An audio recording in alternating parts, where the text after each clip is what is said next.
नमस्कार, Janaki FM 106 megahertz Janaki समाचार में अपने की स्वागत है। जैसा सुनल जाऊ समाचार। एक मुख्य समाचार।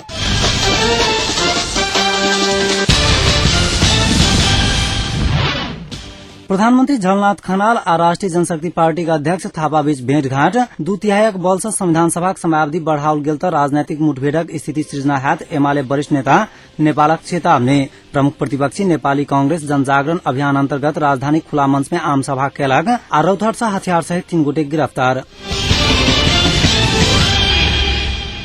राष्ट्रिय जनशक्ति पार्टी का अध्यक्ष सूर्य बहादुर थापा संविधान सभा भंग क राष्ट्रपति शासन लागू करबाक लेल बतौली नै छथि। प्रधानमन्त्री झलनाथ खनाल संग आई भेल भेंट में थापा संविधान सभाक समयावधि कोनो हालत में बढ़ावा नहीं मिलत कहैत राष्ट्रपति शासन लागू क सहमति सरकार गठन करबा लेल बतौली नै छथि। भेटक बाद संचारकर्मी सबसे बातचीत करैत थापा कहलनि जे आब संविधान सभाक समयावधि बढ़ावा नहीं मिलत। राष्ट्रपति शासन लागू क सब पार्टीक सहभागिताक सरकार गठन करऽ पड़त। भेंट में प्रधानमन्त्री खनाल संविधान सभाक समयावधि बढ़ावाक विकल्प नहीं रहल कहैत सहयोग करबा लेल आग्रह केने छलैथ। खनाल शांति प्रक्रिया के विषय में भ रहल पहल के विषय में जानकारी करबैत समयावधि बढ़ावक सहयोग करक आग्रह केने हुनक प्रेस सलाहकार सूर्य थापा जानकारी देलनि छथि।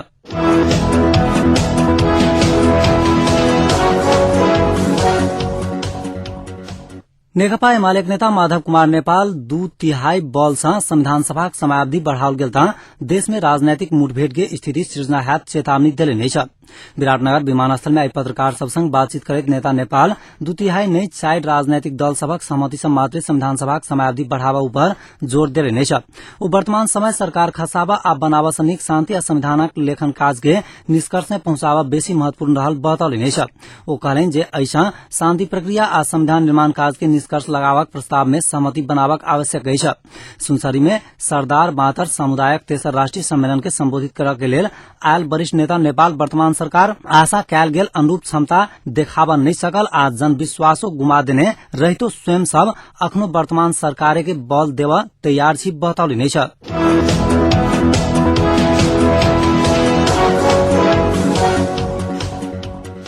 नेपाली कांग्रेसक नेता गगन थापा देश कब्जा करब कही धमकी नहीं देवा माओवादी के चेतावनी देले नहीं छथि। राष्ट्रीय जनजागरण अभियान अंतर्गत आई राजधानी खुला मंच में आयोजित आम सभा के संबोधित करैत थापा कहलनि जे पशुपति आ सेना कब्जा नहीं कर सकवला देश कब्जा करब धमकी देनाई बेकार अछि।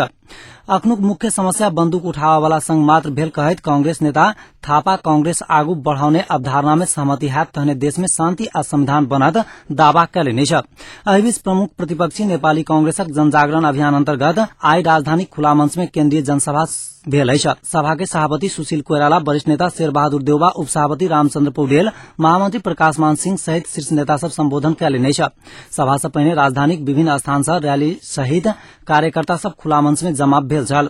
सभा में सहभागी होबा राजधानी सहित नुवाकोट, रसुआ, चितवन, काभ्रे, सिन्धुपाल्चोक सहितक जिला से कार्यकर्ता सब राजधानी आयल छल। तेना संविधान सभाक समयावधि बढ़ावक लेल पार्टी तैयार केने 10 सूत्रीय अवधारणा पत्र जागरण सभा द्वारा सार्वजनिक कैल जायत पार्टी जनौने छल। शांति, लोकतंत्र आ लोकतांत्रिक संविधान नेपाली कांग्रेसक अभियान मूल नारा के संग कांग्रेस बीतल वैशाख 11 से जागरण अभियान शुरू केने अछि। अभियान अंतर्गत ऐसा पहिने कांग्रेस झापा, सिरहा, पोखरा, बुटवल, दाङ आ कञ्चनपुर सहित 40टा जिल्ला में क चुकल अछि।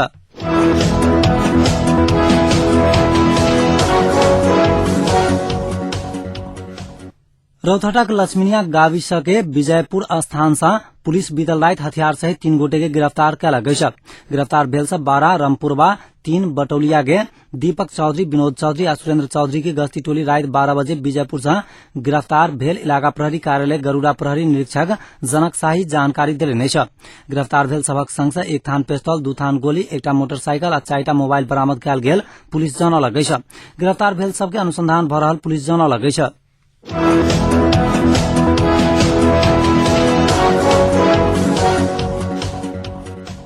पुलिस लागू अखत सहित एकटा युवक आ युवती के आई भोरे हेठौड़ा के बस पार्क से गिरफ्तार कयलक अछि।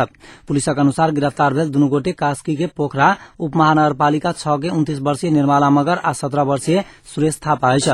जिला प्रहरी कार्यालय मकवानपुरक अनुसार ओकरा सबके संग सँ निषेधित नशालु सुई नूरफेन 50टा आ डाइजीपाम 50 थान बरामद कयल गेल अछि। दुनू गोटे नशालु सुई के दुर्व्यसनी रहल पुलिस जनौलक अछि।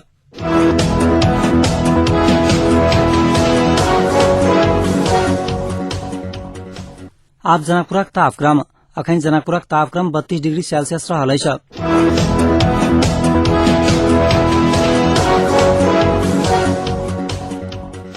अंत में पुनः एक बेर मुख्य समाचार।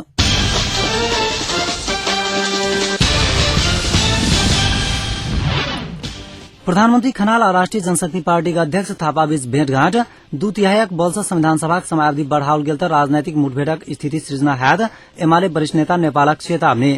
प्रमुख प्रतिपक्षी नेपाली कांग्रेस जनजागरण अभियान अंतर्गत राजधानी खुला मंच में आम सभा कैलक। आरौथट से हथियार सहित 3 गोटे गिरफ्तार। एकमुख समाचार एतै समाप्त हुँदैछ। पुनः समाचार लग उपस्थित है। नमस्कार।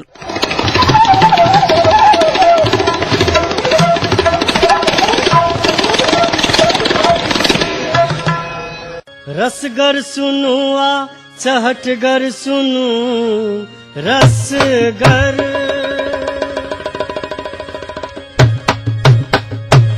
रसगर सुनु आ चहटगर सुनु पल पल के खबर घर बैसल सुनु ई जानकी FM अहीं सबके छ मन माफिक अपन बात एही स सुनु मन माफिक अपन बात एही स सुनु मन माफिक अपन बात एही स सुनु। अपन रेडियो अपन तर्ज जानकी FM 106 मेगाहर्ट्ज।